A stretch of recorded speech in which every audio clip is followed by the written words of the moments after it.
Let's say you want two subjects in shot, but those subjects are stood at different distances from the lens. So how do you keep them both in focus? You could close the aperture and shoot at a deeper depth of field, but that may not let in enough light. Or you could use a split diopter. I don't have one, so let's fake it.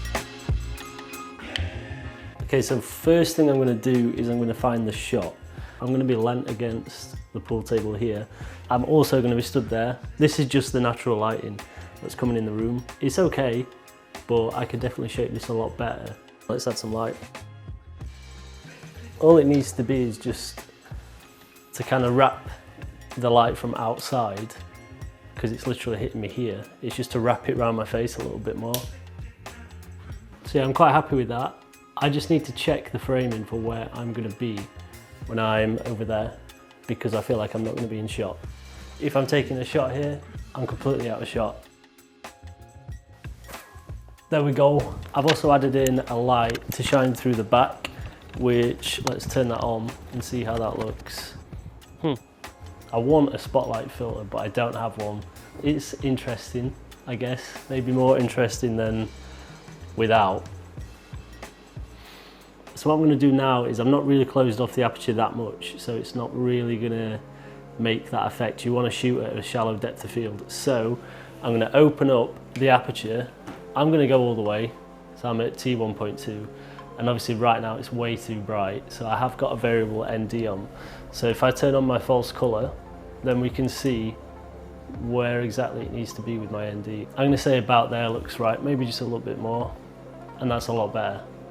So all that's left for me to do is do whatever I'm going to do when I'm on this side of the frame. So let's get the shot. All I'm going to do is stood here like this. So now I've got that shot. I'm not going to touch the camera. If I move the camera, it messes it up.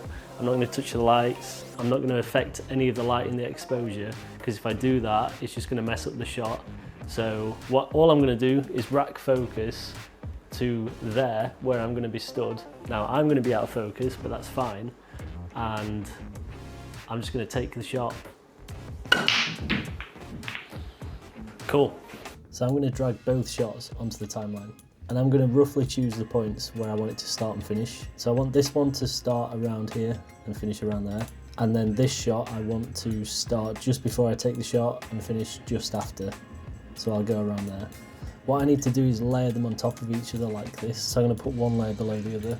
Obviously at the minute you can't see both shots. So what I'm going to do is crop right. I'll drag this across, and you can see now that we're starting to see both of the layers. I want to go in between the pool ball here and my shoulder. If I go before the pool ball, then you can't see it. If I go past my shoulder, you can't see it.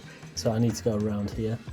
And then all I'm going to do is add a bit of softness, which can be as little or as much as I want. I'm going to probably go with about that much, and I'll just adjust the crop right a little bit more again, and that is literally how you do the split diopter effect.